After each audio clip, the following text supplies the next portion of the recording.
बिस्मिल्लाहिर्रहमानिर्रहीम। Important journal के entries हम कर रहे हैं और आज एंट्री नंबर हमारा 11 है और ये डिस्काउंट रिसीव से रिलेटेड है। डिस्काउंट रिसीव कैश डिस्काउंट की एक फॉर्म होता है। जब आप डिस्काउंट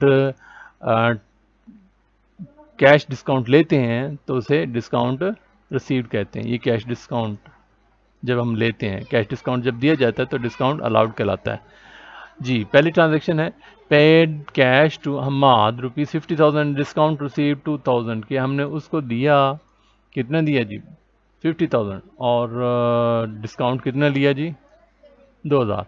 अच्छा, जब हम कैश देते हैं तो कैश हमारा एसेट है वो कम हो जाएगा। देखें कैश काउंट कितना दिया जी? 50,000। तो 50,000 से कैश काउंट हमारा हो गया क्रेडिट।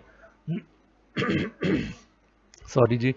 अच्छा, डिस्काउंट हमने रिसीव किया। डिस्काउंट जो होता है वो रिसीव करना हमारी इनकम होती है। इनकम जब बढ़ती है, ये देखें, इनकम जब बढ़ती है तो क्रेडिट होती है। तो 2,000 से हमने डिस्काउंट रिसीव्ड अकाउंट को क्रेडिट कर दिया। अच्छा, यहाँ पे डिस्काउंट रिसीव्ड अकाउंट भी लिख सकते हैं और सिर्फ लफ्ज डिस्काउंट भी लिख सकते हैं। डिस्काउंट अगर क्रेडिट साइड पे है तो वो इनकम ही शुमार होता है, भले उसके साथ लफ्ज़ डिस्काउंट लिखा हो या ना लिखा हो। अच्छा, अब हमने हमाद को पैसे तो 50,000 दिए, लेकिन वो जो 2,000 हमने डिस्काउंट लिया तो हमने अपना 52,000 का हिसाब उससे चुकता कर लिया, क्लियर कर लिया। तो 52,000 रुपये हमारी लाइबिलिटी कम हो गई। हमाद को हमने पैसे देने थे। लाइबिलिटी जब बढ़ती है तो क्रेडिट होती है, लाइबिलिटी जब घटेगी तो डेबिट होगी। तो ये हमारी लाइबिलिटी थी, उसको पैसे देना, और वो लाइबिलिटी ख़त्म हो गई। अच्छा, नेक्स्ट हमारी ट्रांजेक्शन है कि paid cash to Latif and he allowed cash discount ₹1,000 कि क्या हमने कैश लतीफ़ को दिया और उसने हमें 1,000 रुपया कैश डिस्काउंट दिया। लेकिन उसे हमने देना कितना था, इसके लिए हमें पास की एक ट्रांजेक्शन देखनी पड़ेगी कि लिंक्ड जो वो ऐसी ट्रांजेक्शन जो इससे लिंक्ड होगी या इससे वाबस्ता होगी, उसे लिंक ट्रांजेक्शन का मैं नाम दे रहा हूँ। परचेज गुड्स फ्रॉम लतीफ़ 50,000, वहाँ पे पास के हमने ट्रांजैक्शन देखी जिसमें ये कहा गया था कि हमने 50,000 की लतीफ़ से चीज़ें खरीदी। अच्छा, हमने उसको कैश दे दिया और 1,000 रुपये डिस्काउंट किया, गोया कि 1,000 रुपये रियायत ली है। तो गोया टोटल हमने 1,000 रुपये के अलावा बाकी सारे पैसे दे दिए होंगे। तो 49,000 हमने कैश के तौर पर दिया होगा।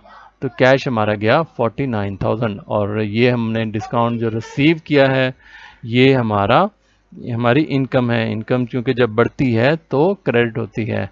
इनकम अकाउंट को हमने 1,000 से 1,000 रुपीज़ से क्रेडिट कर दिया।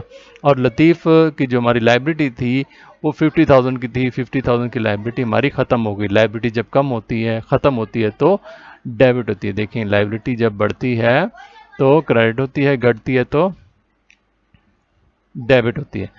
तो ये थी जी हमारी आज की वीडियो। उम्मीद है आपको समझ आई होगी। और इसमें जो चीज़ समझने की है वो ये है कि इसमें बाज़ का ट्रांजैक्शन जो थे वो लिंक्ड ट्रांजैक्शन, बाज़ का तो आपको देखना पड़ता है कि उससे लिंक्ड क्या ट्रांजैक्शन कहीं पास में तो नहीं आई, और बाज़ का तो वो अमाउंट जो है वो थोड़ा कैलकुलेट करनी पड़ती है। अच्छा, यहाँ पे एक और भी एक ट्रांजैक्शन दी हुई है। On 8 December payment made to Zahid कि जाहिद को पेमेंट की। अच्छा, जाहिद को हमने पेमेंट कर दी, कोई अमाउंट नहीं है, ये क्या बात हुई? अमाउंट तो बताने चाहिए थे। नहीं नहीं नहीं, इसके लिए आपको प्रीवियस ट्रांजेक्शन में जाके देखना पड़ेगा। वहाँ पे क्या लिखा हुआ है, लिंक ट्रांजेक्शन क्या है। ऑन 3 दिसंबर यानी 5 दिन पहले he bought cloth from for 25,000 के 25,000 की चीज़ें हमने खरीदी। किससे? फ्रॉम जाहिद। जाहिद से टर्म्स क्या थी? 3/10 N/20 कि 3% अगर 10 दिनों के अंदर हम अदायगी कर देंगे तो 3% रियायत मिलेगी, और N/20 का मतलब है कि 20 दिनों के अंदर मैक्सिमम पेमेंट करनी है। अच्छा, तो हमने कब उसको पेमेंट की है? 8 को 3 यानी 5 दिन के अंदर अंदर हमने पेमेंट कर दिए। तो इसका मतलब डिस्काउंट तो हमें मिलेगा। डिस्काउंट कितने परसेंट मिलेगा? 3%। कितने की चीज़ें हमने खरीदी थी? यहाँ पे लिखा हुआ है 25,000। तो 25,000 का 3% कैलकुलेट करके देखते हैं। 25,000 का 3% का मतलब उसे ज़रब दो 0.03 से, तो ये अमाउंट बनी 750 रुपये। तो ये देखें, हमने 750 रुपये डिस्काउंट लिया। तो ये है जी अकाउंट हमारा एक इनकम अकाउंट, तो इसलिए इनकम जब बढ़ती है तो क्रेडिट होती है। अच्छा, हमने जितने देने थे वो लाइबिलिटी हमारी ख़त्म हो गई, तो 25,000 से इस अकाउंट को हमने डेबिट किया, क्योंकि लाइबिलिटी जब कम होती है तो डेबिट की जाती है। अच्छा, 25,000 में से हमने उसे कम कर दिया। कितना कम कर दिया जी? 750 रुपये हमने कम कर दिया। 750 कम किए तो 24,250। तो 24,250 हमने असल में पेमेंट की है। और ये हमारा एसेट होता है कैश। कैश जब कम होता है तो क्रेडिट करते हैं। तो ये थी आज। अच्छा, नीचे ट्रांजैक्शन लिखेंगे कैश पेड, कि हमने कैश पेड कर दिया और डिस्काउंट हमने जाहिर से रिसीव किया। तो ये थी जी आज की हमारी वीडियो। उम्मीद है आपको समझ आई होगी, और वीडियो देखने का बहुत बहुत शुक्रिया।